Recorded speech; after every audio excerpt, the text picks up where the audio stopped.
Hello, नमस्कार दोस्तों। आज हम फिर से बात करने वाले हैं टाटा टेक्नोलॉजी स्टॉक के बारे में और जानेंगे इसके इम्पोर्टेंट सपोर्ट और टारगेट के बारे में।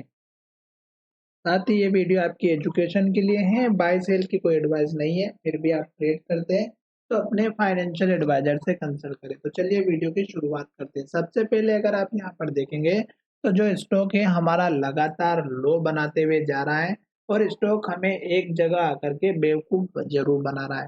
और मैंने आपको हर वीडियो में कहा है कि स्टॉक जब तक नया लो बना रहा है हमें वेट करना है। क्यों? क्योंकि स्टॉक ने जब सबसे पहले स्टॉक ने हाई बनाया था यहाँ पर 1400 रुपए का बनाया था पहले दिन। और स्टॉक ने जो लो बनाया था वो हमारा बनाया था यहाँ पर, जो लगभग हमारा बना था 1150 रुपए का।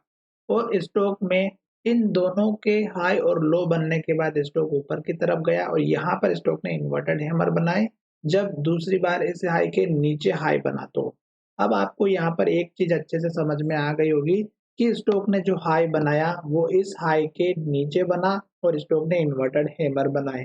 और स्टॉक ने जैसे इस कैंडल के लो का ब्रेकआउट किया, स्टॉक में गिरावट आई और स्टॉक हमारा फिर से यहाँ जाकर के लो बनाया और फिर स्टॉक में लगातार गिरावट आते आते स्टॉक ने यहाँ जाकर के लो बनाया। और ये लो अगर आप देखेंगे तो स्टॉक ने 1071 रुपए का बनाया, 1071 का, और इसी में बहुत बड़ी ग्रीन कैंडल बनी।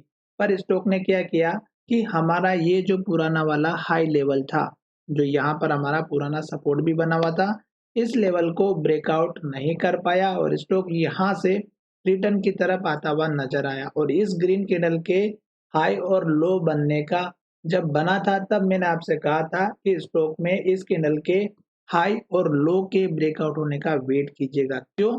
क्योंकि स्टॉक लगातार एक तो नीचे की तरफ जा रहा था और स्टॉक जहां से स्टॉक ने ट्रेंड पकड़ा वहीं से स्टॉक नीचे की तरफ जा रहा है। तो आपको क्या करना था? स्टॉक ने एक तो इस कैंडल के हाई का जब भी स्टॉक ने सपोर्ट लिया, इस लो के ऊपर लो बनाया और स्टॉक ऊपर जाने की कोशिश की, पर स्टॉक ने इसके ऊपर क्लोजिंग नहीं दी और यहाँ पर फिर से इन्वर्टेड हैमर बनाई।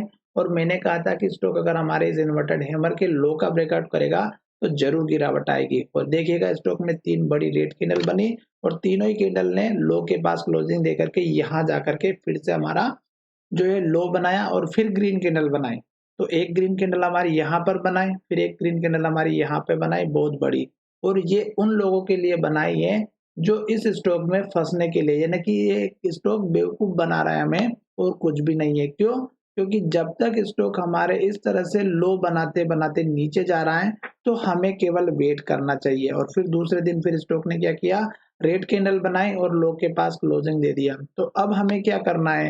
पहला तो स्टॉक ने इस लो को तोड़ा, जो कि आप देख रहे हैं यहाँ पर भी तोड़ दिया, फिर यहाँ पर भी तोड़ दिया और फिर स्टॉक ने इस लो के ऊपर लो बनाया और यहाँ हैमर कैंडल बनाई और फिर स्टॉक ने ग्रीन कैंडल बनाई। पर फिर स्टॉक हमारे इस हाई को दूसरे दिन ब्रेकआउट नहीं कर पाया। क्यों? क्योंकि स्टॉक जहां से खुला वहीं से स्टॉक ने रेड कैंडल बनाई और लो बना दिया। तो हमें फिर इस दूसरी कैंडल में फिर स्टॉक ने एक बेवकूफ बनाया और फिर इस लो को तोड़ करके नीचे की तरफ चला गया। अब 2 दिन से फिर स्टॉक में गिरावट आई और आज तो 2 दिन से वैसे भी मार्केट बहुत ही ज्यादा डाउन है।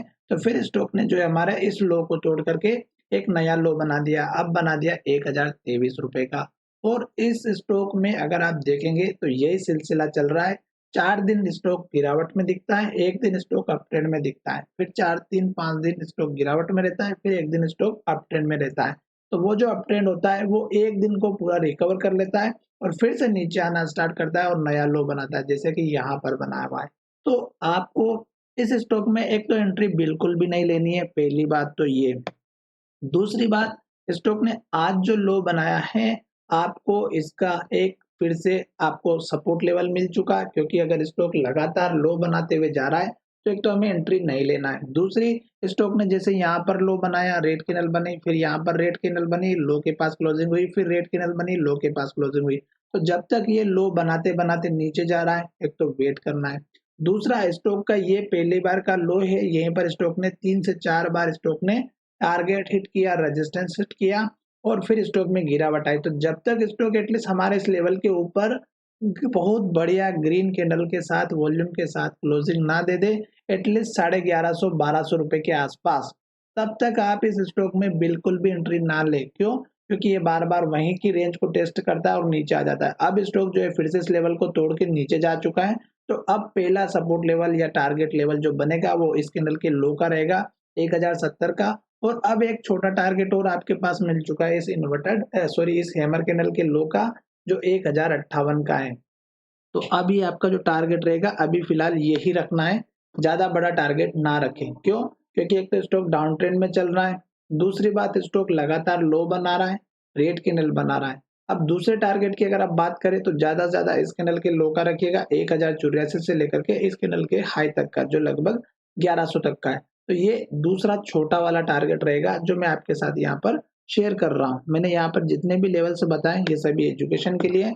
स्टॉक में बिल्कुल भी बाय एंट्री ना बनाए, क्योंकि स्टॉक आप देख रहे हैं बिल्कुल डाउन ट्रेंड के तरफ इंडिकेट कर रहा है। जब तक स्टॉक नीचे जा रहा है जाने दीजिएगा, जल्दबाजी बिल्कुल ना करें। और खास करके इस तरह के पैटर्न का ध्यान रखिएगा, रेड कैंडल लो के पास क्लोजिंग, रेड कैंडल लो के पास क्लोजिंग, इस तरह से आपको बिल्कुल ध्यान रखना है। एक बड़ी ग्रीन कैंडल आती है फिर से फंस जाता है स्टॉक और फिर स्टॉक नीचे लेकर के आ जाते हैं। तो इस बात का ध्यान रखिएगा। आशा करता हूँ कि ये वीडियो पसंद आया होगा, और अगर आपने स्टॉक ले रखे और हमारे चैनल के साथ जुड़ना चाहते हैं तो सबसे पहले आपको हमारे द्वारा दी गई जो है लिंक से अकाउंट ओपन करना है, और आप मुझे कमेंट करके बता सकते हैं। तो चलिए वीडियो को विराम करते हैं। धन्यवाद, मिलेंगे नए वीडियो में।